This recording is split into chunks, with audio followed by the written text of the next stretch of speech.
Hi everyone, I'm Georgiana Zwemmer-Giok, and I'm the president of WNBF Netherlands and natural athlete.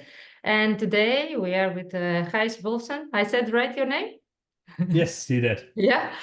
Okay, to talk about him as a natural athlete and also about natural bodybuilding in general. So, if you have a few words before starting to tell me who you are and what you're busy with, what's your bit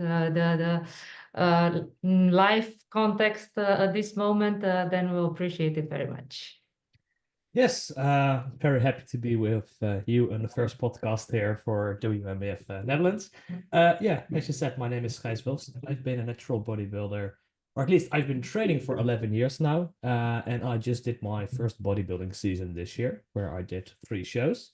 But we're going to talk a little bit more about that, I think, today. I live At your here with age, my oh, you are 25, right? I just became 26, 6 days, 26. 7 days ago. Yes, yes. Happy birthday So still. thank you very much. So I live here in Apeldoorn with my girlfriend. I'm an in-person personal trainer for half my time, and the other time I spend coaching mainly physique athletes via online coaching. Also do a little bit of powerlifting coaching. That's a bit who I am. Nice. Okay. Now, I think everybody already made the calculation. So you said 11 years busy with being an athlete and manipulating weights. That means you are 26, and without those 11 years, you started at really early, at 15, right? Yes, yes, I Um, was 15 when I started. the, a lot of people are afraid of starting at such a young age, or more the parents are afraid to let their kids to start at such an early age. What do you think about that? Do you think it's okay to do it? And what will be the risks, if there are any risk in that aspect? I think it's a bit of a double-sided sword because on the one hand, it is great for kids to start off reasonably early. Studies have been shown that you can start training with weights from quite a young age. I think even earlier than 15. But it's also a different or a difficult period for a lot of people. Maybe they have some problems with the way they look at themselves, or they go to the gym with friends just to show off how much weight they can lift. And I do work in a public gym right now, and you sometimes see the younger folks. We have like 14 and 15 year old people training in our gym. And yeah, sometimes let's just say their technique is not the best, and they just screw around a little bit in the gym. But Yeah. I think if you have a little bit of guidance from someone that understands what they're doing, you can start off training in the gym very early. But as you said, some parents are still very scared when people go to the gym at that age. Mine were too. I was doing athletics at the time, but I did not have any fun doing that anymore. So I joined a friend of mine to go to the basic fit. We were 15. You were officially not allowed to go to the basic fit at 15, but my dad had a card, so I was able to get in there and yeah, just started You can training. you can get in the gym, I think, at the public or commercial ones, at least in the Netherlands, if you are at least 16 alone, Yeah, I think. Yeah. yeah, Okay. it's Yes, I also officially see very 16. young kids sometimes, and I don't know how old they are. And yeah, well, even if you are 18 and you just started, I think you don't have much more advantage from the age, but more for the knowledge. So if you started at 15, even you're not yet allowed to get in, but you're guided and you know what you're doing. I think at 18, you already know much more to do what an 18er goes for the first time in the gym. So yeah, I don't think age is so relevant in this at least range between 15 or 18, but more the knowledge and how did you start it. So I think the start is very important. And I don't think you suffered any injuries at that age due to the fact that you had some knowledge, some guidance, maybe. I'll be completely honest, I had zero guidance. I looked up everything myself. The first program, maybe fun for people to know, the first program that I ever followed was the Arnold Schwarzenegger 8-week program for mass on bodybuilding.com. That is not a program for someone that is 15 yet just started off bodybuilding. My Mhm. second one was the Jay Cutler Blueprint for Mass. Also, not the best program for me, but that did teach me a lot of things that I should not do. Yeah. And I was very, very lucky because I am very curious about training. I wanted to learn a lot about it. I found out about guys like 3DMJ, Eric Helms, those kind of people within my first 1.5 years of lifting. So I was very lucky about that. I read their books, the Muscle and Strength Pyramid and the Nutrition Pyramid, and that taught me the basics. And from there on, I just started, yeah, diving into all the training, different knowledge that I could find on the internet. And I really taught everything myself. Yeah. Well, that's quite funny because well, this is not so long ago. I mean, it's just 10, 11 years ago. And in the meantime, the information online got much, much, much more. So Yes. indeed, I don't think you had that much information online back then. Now you have much more, but also not the best sometimes information, not the most helpful one. So some young people that they want to start and might need the guidance, they might look there for it and they find very contradictory kind of information. So that might be also a problem, or they find only that kind of information, they will push them to make wrong decisions. So yeah, I think still the guidance of older athletes that they have experience and they learned also from other people, but also from their own life of being a athlete and yeah, bodybuilding might be still useful. At a point you can maybe fly on your own and accumulate more knowledge from your own experience, but in the beginning it's very important, the guidance. For sure. So yeah, first question would be, why did you choose for bodybuilding? And also, why did you choose for natural bodybuilding? Well, I actually started off really liking bodybuilding. Like that 11 years ago, I watched movies like Pumping Iron. I was looking up to the different kind of bodybuilders. But I kind of fell in love with powerlifting to start off with. I did a few competitions there. Did enjoy those, but the training got far too repetitive for me. Then Corona happened, stopped going to the gym for about 9 months.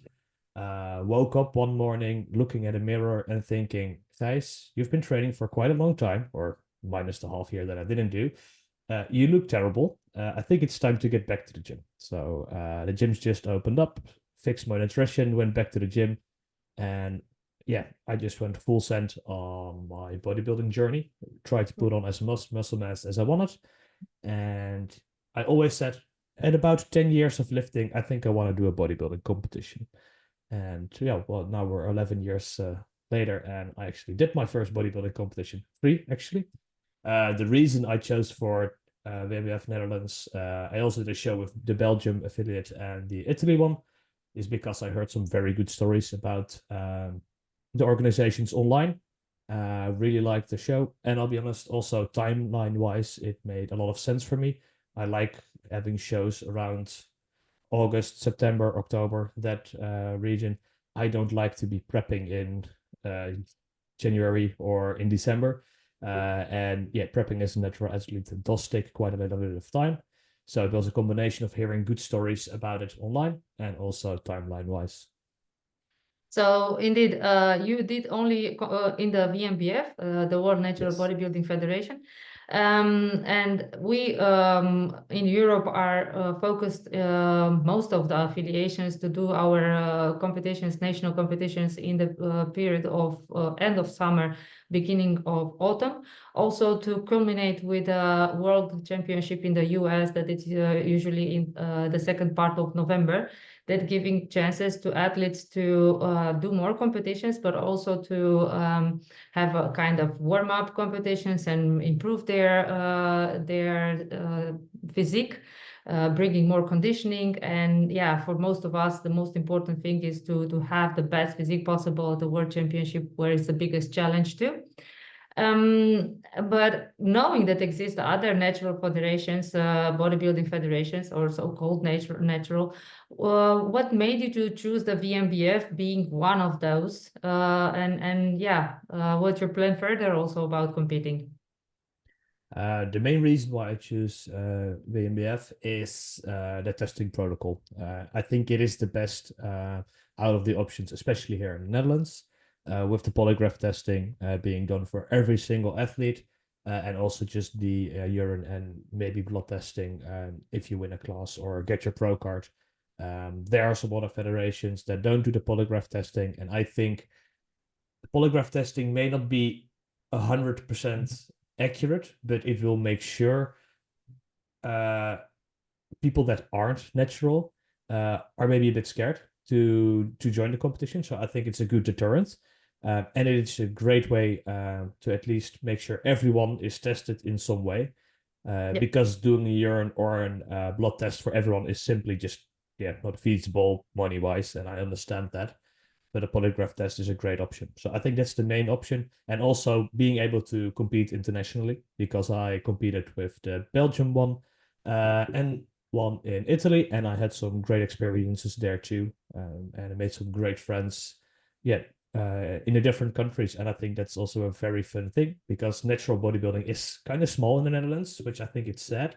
But in some Yeah. other countries, it is so much bigger, which you can really see in these competitions.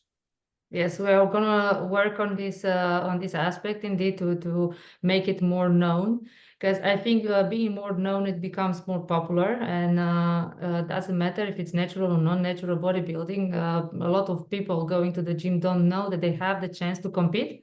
Of course, a lot of them, when they heard about bodybuilding competing, they heard about automatically usage of steroids to become competitive, which is not the case in natural bodybuilding. And a lot of them have to make acquaintance first with how the stage looks for natural bodybuilding, really to see maybe a competition and to see that natural athletes are not the monsters that they think of when they talk about bodybuilding, and that they are very close to the physiques they see on the stage. Especially people who train more than 6, 7, 8 years, or sometimes they develop a natural physique that can very be competitive and absolutely good for a natural bodybuilding competition. But they have to know that, and this is what we were working on, to making it more known and inviting people to see the competitions, also to come to the workshops where we can detail a lot of things and clarify a lot of aspects about how is it to compete. And next to what you said with testing, yes, we do the testing at competition, but also off season. And we take people by surprise, paying a visit home to the athletes that they competed or they plan to. So in this way, to make sure that the testing is for real, because everybody can get prepared for a show to stop some usages with an amount of time. But if you're really taking by surprise the people, then then you can make it much more strict. And polygraph is also helping with that, because when you start to have doubts about somebody, and maybe the test is retaken and second time is going better, the person gets a bit more relaxed, can handle the stress better, so it's passing positively the polygraph.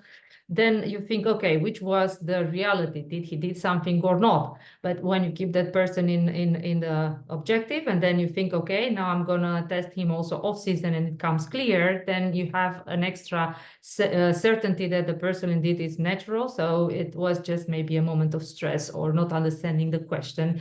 We also have athletes that they come with from a different language background, and we try to keep it in English, Dutch, German, but we can't cover all the languages in the world. So sometimes it might be that as an barrier, but with off-season testing, we can clarify a bit more the situation. So yeah, we are trying to find all the methods to make it and financially coverable, but also not only financially to make it possible. We are also wanted to make it certain. And this is the way we can do it. I mean, yeah, you know, stories about cyclists that they clean their blood and urine and everything, and then in the end they come clean, but actually they used things. If you take somebody by surprise, you can't cover those tracks. So yeah, that's the best way of doing it. Also, surprise testing. Anyway, you had your first competition. You have now some stage experience. And what did you took from that? And what are you gonna do further with this experience? Do you plan to compete further? And if yes, when? What's your plan now for the off season? Because you are now in off season. Let us know what's coming afterwards. Well, to start off with, I think my competition experience was extremely positive. I had a great time on stage, also backstage with all the athletes. Uh, yeah, we just had a great time. Everyone was very supportive. We had good chats backstage about a lot of different things, training wise, but also just life wise, diet wise. You all went through the same things, and it's very simple. Prep for a bodybuild show will be hard. It will, for every single one, it will be a very hard experience. Some say the hardest experience of their life. And you all went through that. And Yes. even when you're backstage, you talk about those things, you recognize things other people say. And yeah, that is just a lot of fun to talk about. The I stage asked you experience. I ask you what you're gonna do further, but I think it's nice to know next to the training and when you start the prep, how was that period and how hard that part was, and then we can also talk about the further plan. Yeah, well, I'll talk a little bit more about my prep then to start off with. I have a coach, Steve Hall. He coached me from around 1 year out from the show. The reason I chose to have a coach is because I still coach people, but I've never taken anyone to a prep. And I think a prep is something you should not take lightly. I think you should really consider it well. If you want to do it, why you want to do it, have a really good why, have some really good basis. Like if you still have to remind yourself to drink enough water every single day, please don't prep. Like that is a recipe for disaster. I think you need to have at least a few years of training under your belt, have at least done like one or two good cuts to get reasonably lean, um, to have those experiences. If you uh, cut down to, let's say, 10% body fat, and you already Oh yes. noticed that you uh, became a little bit of a douchebag, you can't focus on your work anymore, you get very stressed even at that body fat, maybe prep is not for you. So it is not easy. Let's just start Yeah. off with that. But I learned a lot from my prep. Um, as I said, it is hard. Some of the things that I noticed were your energy levels get Okay. really, really low. Your sleep. Some people, their sleep stays pretty well. My sleep was really good until around 1 month out from my first show. Then I really started to wake up quite early, like around 6 or 5 in the morning after only sleeping 4 or 5 hours. And I was just completely woken up. And then I just went outside, did some steps, and maybe had a little bit of a nap in the middle of the day. Um, but those are all kind of negative parts about prep. But I think some really positive things are you really start to plan a lot better. Your discipline gets tested a Yeah. lot. Um, your structure in your day gets really good. Focus around food can really improve. I got extremely creative while cooking in a positive Oh way. yes. Yeah, you get so creative. Training can get really, really hard. Some of the people in the gym told me they were happy to see Gijs again, because I was in the gym, but I kind of wasn't. I most of the time had my hoodie on, You and go I much was more just incognito.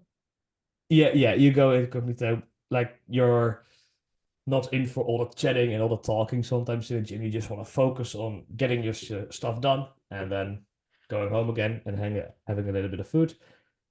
So, yeah, if you talk about prep, it sounds maybe a little bit negative. It is really hard, but I'm still extremely happy that I did it. And that is hard to Yeah. understand for some people. I think doing a bodybuilding show is not for everyone. It is for someone that really wants to challenge themselves, wants to make the best version of themselves. Um, and I would really, really, really recommend, especially if you have never done it, get a good coach.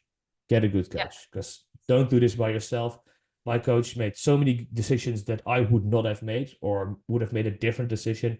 Sometimes you don't lose weight for 2, 3 weeks.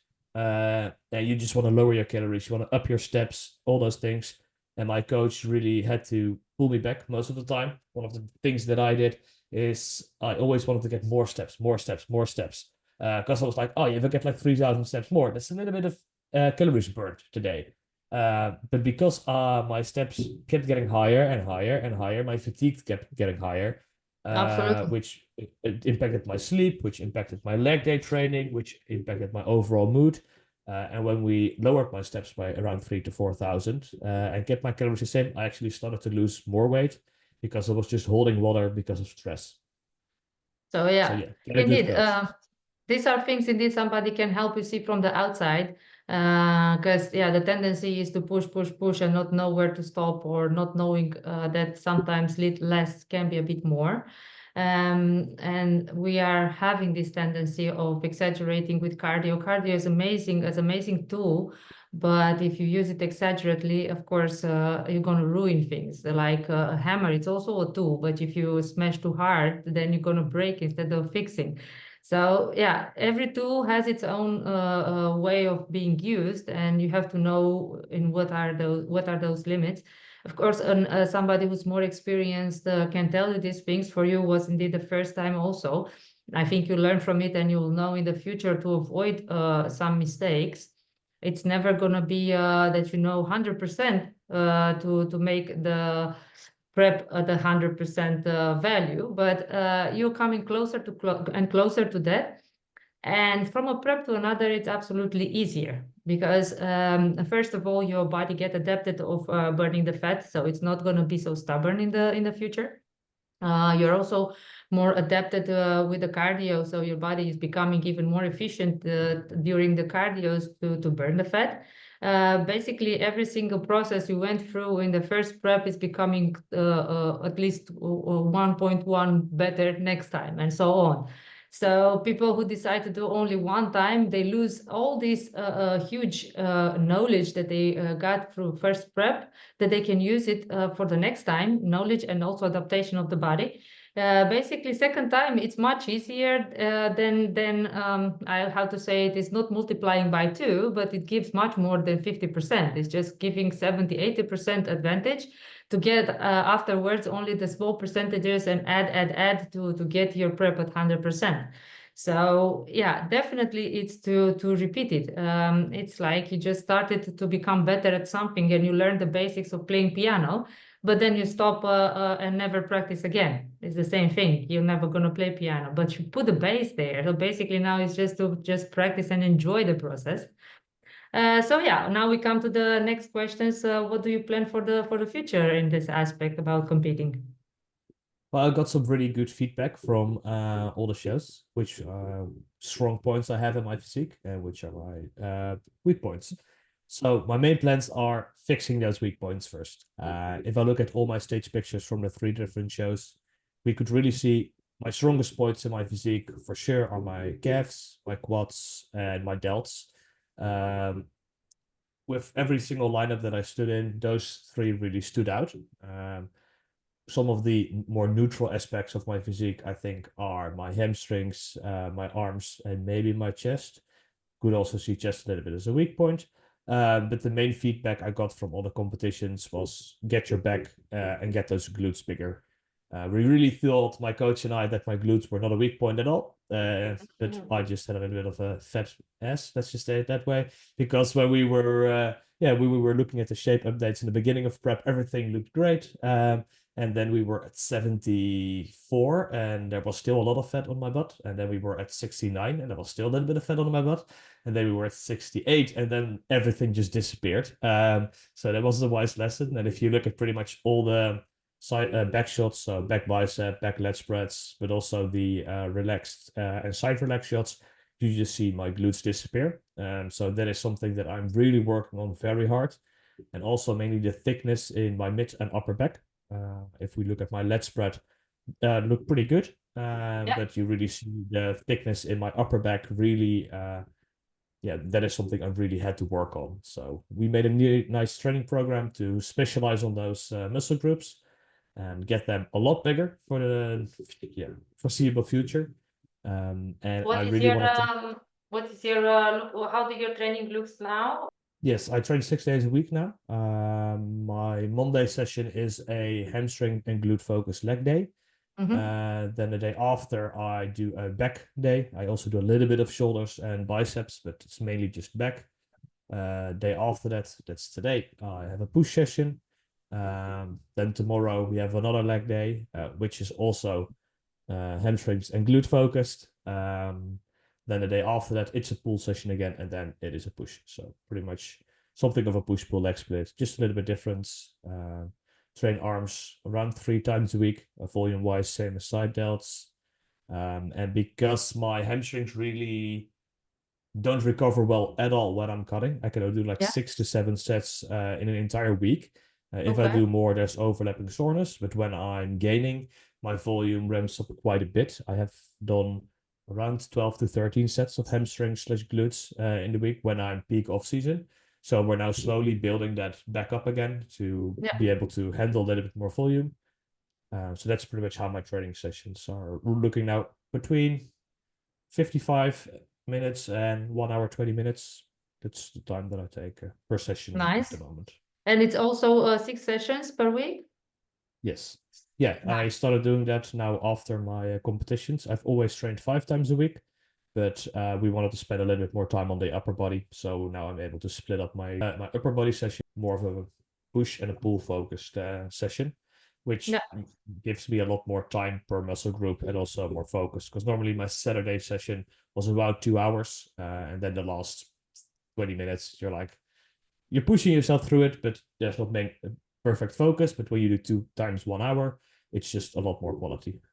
Absolutely. And now it's just do you always focus on intensity, isn't it? I mean, you don't use volume training closer by to the competition just because you can't push that much and you want to spend as much time as possible exercising to also burn more fat. Do you keep the intensity just as high as possible till the last training before the competition?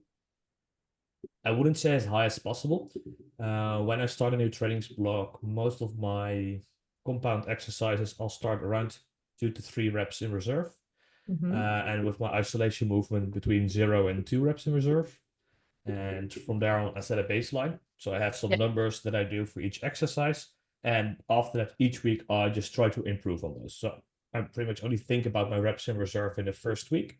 And after that, I just try to do a little bit more every single week. And now that we're in an off season or in a growth phase, I can pretty much increase my reps or increase my weights every single week by a little bit. And we just push really hard. And if a training block normally takes around 4 to 8 weeks, I'd say. And when you get in the later stages of that training block, everything gets really, really close to failure. But the first weeks are a little bit further away from failure. When I was just before my competitions, we tried to keep the weights a little bit lower, but kept the intensity as high. So still very, very, still around 0 to 1 to 2 reps in reserve. Because I think if you can get in the trap of like, oh yeah, I'll just lower the weight of the leg press by like 20 kilos per side, and then it feels better. Of course it feels better because you're really tired, but you just have to keep the weight and then really, really, really push through it. And maybe you get 1 rep less. That's not really a problem. But you really need the intensity, I think, to maintain your muscle. But you can use intensity techniques like I really use some supersets and myo reps in the end of my training before the competition to keep the intensity really high, but don't have to do as many sets. Yeah, exactly. Really so maybe the length of the training will be also a bit shorter because the energy levels are lower. But that doesn't mean to train only with 40-50% of the weight you used to train and keep it just volume repetitions, like not even feeling any stimulus in the muscles. I think that the stimulus in the muscle, you have to keep it there all the time, no matter if you're just 2 days before the competitions or 3 months before the competitions. Okay, so you never thought of using any kind of drug enhancement help for performing better in bodybuilding or in even weightlifting, because you also did that. And of course, it's very tempting to use it there also to get an advantage. And why is that? What not? You are never in an environment where they were talking about it, or you have been exposed to, and you made the decision not to do it based on evidences, or what was your history with that? I think I'd be lying if I say I never thought about it. I think everyone in their journey kind of thinks about it. Like there's this guy in the Yeah. gym that starts to take something and he just increases his muscle size by like 10 kilos in 6 weeks. And you're like, what is happening there? I want that too. But then you start to think a little bit more about the consequences and reasons why you are training. And that is the main reason why I did not do it. I see natural bodybuilding as something of an experiment. I want to see what it takes for me to get to my natural potential. And I think it is pretty much impossible to get to your natural potential, but I want to get as close to it as possible. And Mm-hmm. also longevity. I am now 26. I've been training for around 11 years, but I would love to still look really jacked when I'm 60. Yeah. I'm gonna look less jacked than I look now, most likely, but there's some amazing natural bodybuilders that are quite old. Someone that I find extremely inspiring is Jeff Alberts. He's a pro natural bodybuilding. I think he's like 52 now, and Yeah. he looks absolutely amazing. And if you look at the progress he made between 40 and 53, you look at his Yeah. physique, and if you look really well and you know what to look for, you see he actually made improvements. It's not a lot, but he made some improvements. And I think that is super inspiring. If you see his pictures when he's like 17, 25, 35, and then now 53, 52, I think that is just super cool. And it takes a long time. That is a fact.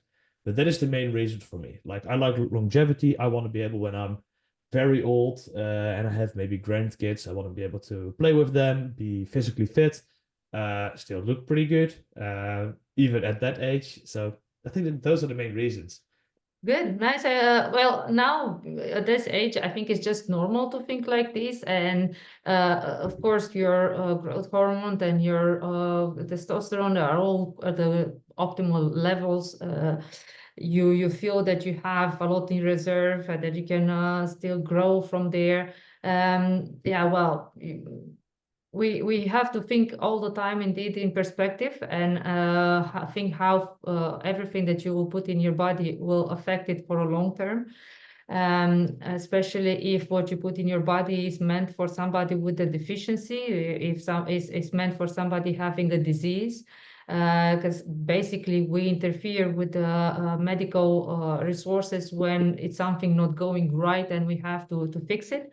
And all the hormonal treatments meant for people are to fix something that is not in the right range. If you are a healthy individual and never had a complication or a disease and you just train and try to maintain your health at a good levels, then any intervention, hormonal intervention or other type of intervention will just damage something because you are in the good and optimal form. So if only thinking like this will hold us back before thinking of getting extra hormone for growth or testosterone will make us to stay natural. Later on in the life, yeah, you never know what's happening. You never know how your body is developing. Let's hope nobody will gonna have any kind of disease that will have to be how you say it, manipulated or fixed with the medical intervention. As long as not like that, then nobody should use any kind of hormonal treatments. So I hope you'll stay in this mentality for the rest of your career as a bodybuilder, and also not only when you're gonna stop and decide, okay, competition are enough for me now. I go orientated for something else. Even after that, to have the same mentality.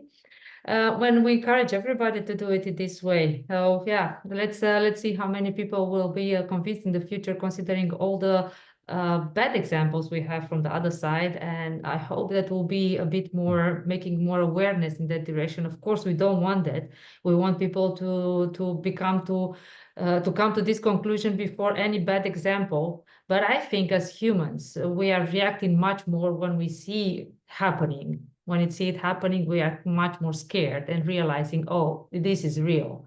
So when we hear about young athletes dying at 35 and not anymore even at 50 or something like that, then it can be quite scary. So I hope it's much more awareness out there now.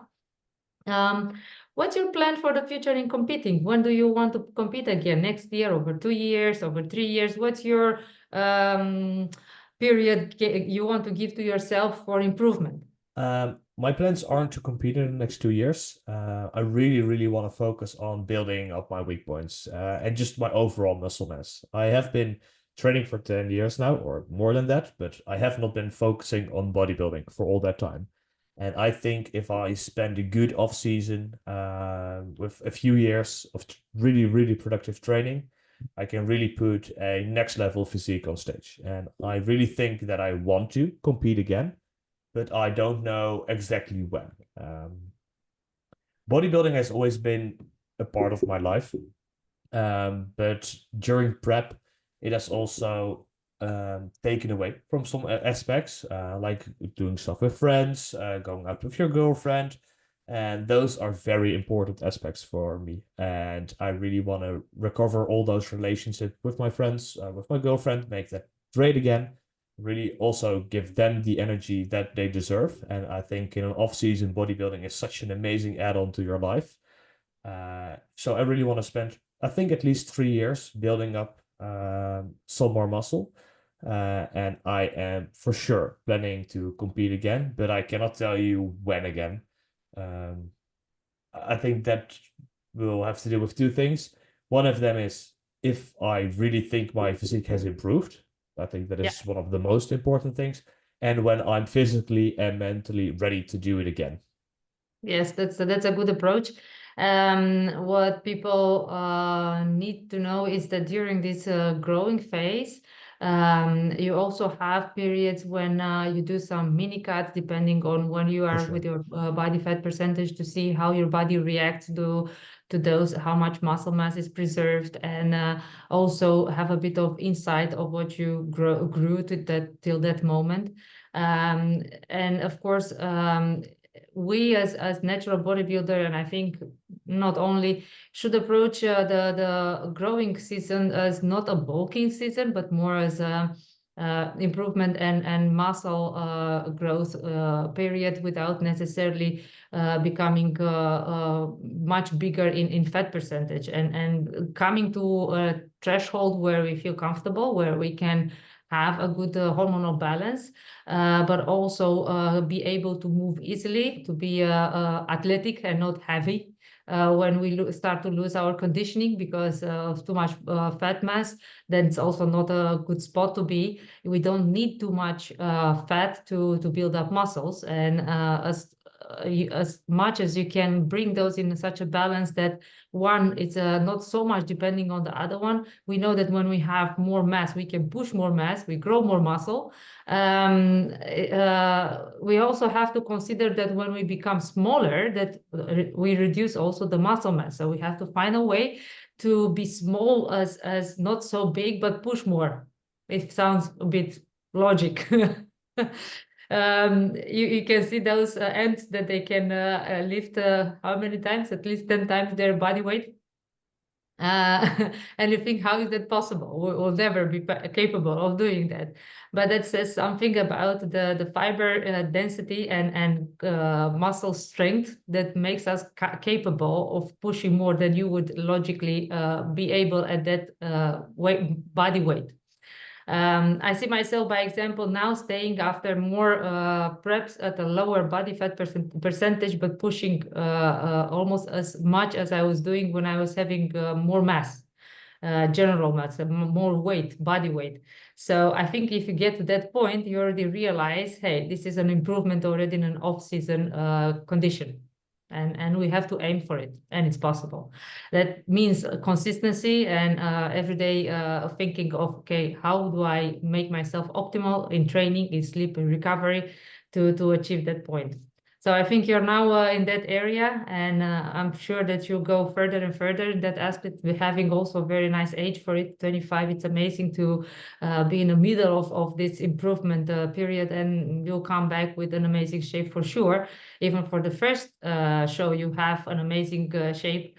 And it was unbelievable that you did it only for this show, for your first show with this shape. So yeah, amazing. You're Thank a you great very much. example for other young athletes. I think a lot of the people seeing you didn't believe you're only 25. I think many people believe you're close to 30 because your mass. Is it the beard or is it the muscle? Maybe the beard too, because I'm pretty sure if you take off the beard, you'll look at least 5 years younger. And that's Definitely. why I'm not doing that. So you wait till 30 and then you take it off. So you look again like 25, right? Good plan, yeah. But I'm afraid when I do that, I'm single. So, yeah, my girlfriend would not like me taking it off. But anyway, considering the muscle mass you had on your frame, everybody would have think that you're older from that aspect, because you don't expect somebody who's 25 to bring with that muscle mass. So yeah, I think a great future for the athlete in you. And how do you think about recommending the show we had in the Netherlands? Would you recommend other athletes also to do it? To start off with, big compliments for the show in the Netherlands. Was extremely smoothly run. The smoothest one out of the three, I think. The one in Italy was also really good. Communication was very clear with this competition, so nothing to complain there. The only little feedback I have, it's not really feedback, it is a lesson that I learned. With the show in Belgium, everything took a little bit longer than expected. And that's why I had my last meal before I went on stage around 3 hours before I went on stage. And the plan was to have that around 1 hour and 45 minutes. It was a very small meal. That's why I stepped on stage very hungry and a little bit flat. So that's why we decided shows usually don't run on time. So we pushed my last meal back a little bit. But then the show in the Netherlands was run so well that I actually went on stage 30 minutes earlier. And that's why I still had a little bit of food in my belly. And that's why, personally, my showing for the competition in the Netherlands was my worst because I wasn't able to control my midsection as well. That was a lesson that I learned, took that lesson to the next competition, and really improved there again. So I would recommend everyone don't do one show. Don't suffer for half a year and prep and do one competition. That's just stupid. Find like at least 2, maybe 3 different competitions. Do those, get experience, and yeah, every single time your peak will be different. You will learn stuff. But talk about the show in the Netherlands, very smoothly run. So everybody has Great to know that venue. we are on time. Don't put Oh, your yes, be on time. don't Don't push your meal yeah. out later. Otherwise, you'll Should be me and have a little bit of a belly on stage. That's not something you want. Yes, athletes should know that should not delay their carb intake because otherwise it's just a bit too late. We are really running everything on time and sometimes even a bit earlier. What we make sure is that the people that help backstage announce everybody with at least before a half an hour beforehand that they will go or be on stage to have time for pump up and really get well warmed. Because I think this is also one of the huge things that can influence the appearance. If you're not properly warmed up, then you really feel sorry. So we give for sure at least half an hour announcement. But most of the time, I mean, all 3 years and the fourth year, we are planning to do the same. We keep everything planned. I mean, the judges don't even have the chance to go to pee or have a drink or anything if I feel that we are not on schedule. And of course, I plan those breaks. But if I have an hour planned for if I have a break planned for an hour, and I see that we can recover a delay of half an hour, then it's becoming half an hour and it's not an hour break for the judges and the public. I prefer to sacrifice from the public and judges than from athletes. Athletes are on the first place for me, and they always have to have the most care backstage, on stage, after the stage. So they are the really in the center of attention. That's my goal always. And everybody who helps with WNBF Netherlands knows that. So what they have to know, the athletes, they have to know they will be really treated as they deserve because of their hard working and because they are the one who makes the whole competition. Without them, you have the location, you have the help, you have the all back stuff and preparations and anti the drug testing and so on. But without the athletes, it wouldn't be possible. So they have to be treated as they deserve always. I can really speak to that because you will remember maybe what I'm gonna say is my stage number was I think like was very high or very low. So I had to do my bantamweight class, my bodyweight Oh yeah, class first, and after I was done, I had to do my posing routine. Well, it was yeah, nice, but directly after the posing routine, I had to do classic physique. So I had to do classic physique directly after that. But I was also the first one to do the posing routine for classic again. And yeah, you told me later that yeah, I spoke to the public a little bit longer just to give you like 1 minute to get back on breath because I was on stage for I think it was about half an hour straight being compared. And yeah, that was very tough, but I really appreciate you giving me a few more minutes to get my breathing in order to be able to do my posing routine again. And that is yeah, also exactly. something that I really appreciated with all three shows that I did with the WNBF is the judges really give you time on stage. They make you Yeah, work. I have been to some different competitions that are not WNBF, and you sometimes see classes being on stage for like 3 minutes and they're off again. And I find that disrespectful to the athlete. Someone has been suffering for like half a year.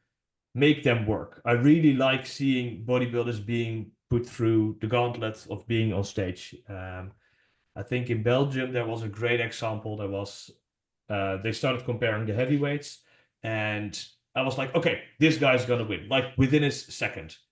But then they were posing for 2 minutes, and he started to shake and cramp, and he actually became second. I think. I think it was the heavy or the super heavyweights, but they really make you work for it. And I think yeah, posing is such an important part about bodybuilding and being able to hold your poses.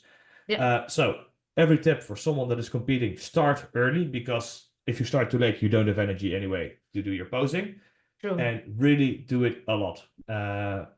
The head judge with the competition in the Netherlands, Mario, really put us through a lot of comparison rounds. It was very tough. Thank you very much for that.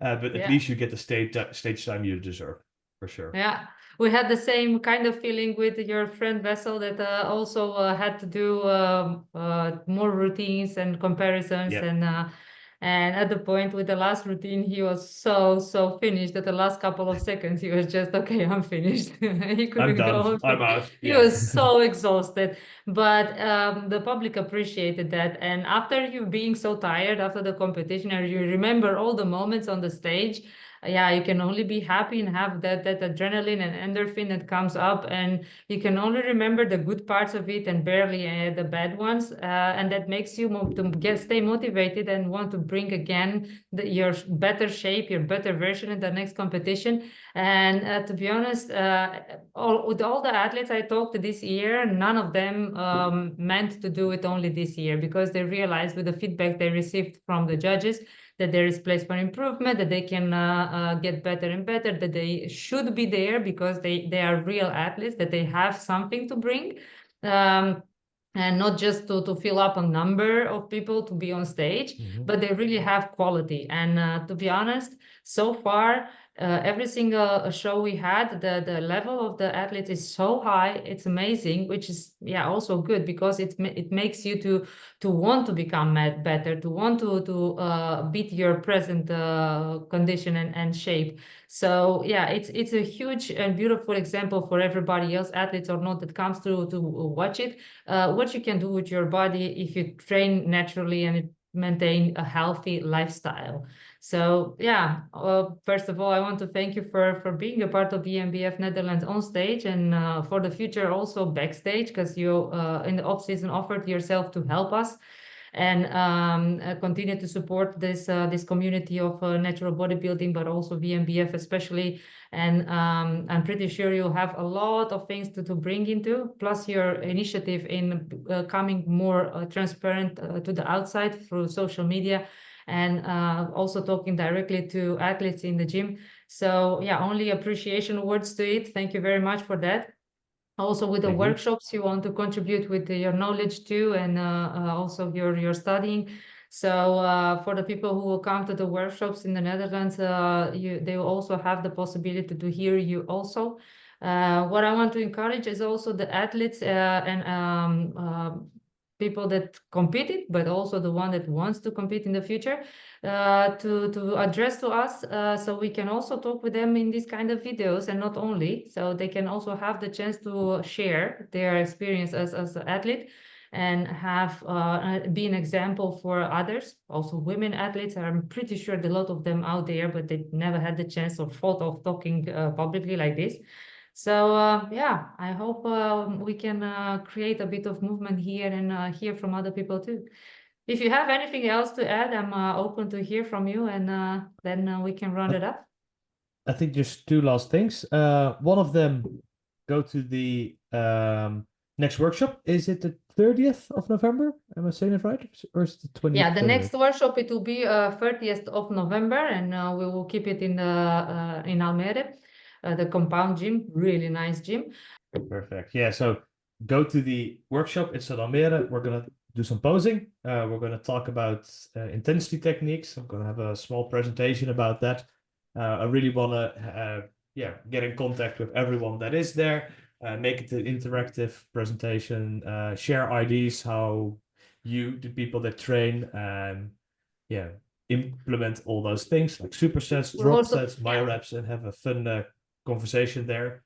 We And talk about learn from each nutrition other. too, very important part, because I get now quite some questions about people being in off season, but also having a bit of unclarities how to stay in a proper nutritional range in the off season. It's not only in the prep to count calories and be careful with macros. So I think the off season period has a huge contribution to how you get into your prep. So we're going to talk about that too. And what we always have at our workshops, a challenge. I think people always enjoy that, to hear it on the spot, to do something physically that, I don't know, can be a pistol squat or a plank, or I don't know, wall stand with one leg only on the ground and stuff like that, and see who's going to be the one who wins. And I'm always making it fair, because I make the separation between the strength of women and men. So I adapt them, so women have also equal chances for it, and then everybody goes home with a very nice goodie bag with a lot of supplements. But that's not so important as the challenge itself, and the fact that at that moment we create a bit of more connection between the people present at the workshop. And sometimes indeed with these moments you realize that you have a nice binding with somebody else from there, and then the people stay in contact with each other, and communicate and help each other through the prep and the off season. So that's really nice. For sure. And the last thing I think for maybe today is the next podcast. I'm going to be interviewing you. Okay. So And if we there are change the people that have places. some, so if there are people that have any questions for her, please let us know, and we can take those questions upon for the for next interview. Thanks a lot for Sounds good. today, and yeah, Thank you. let's go on with training.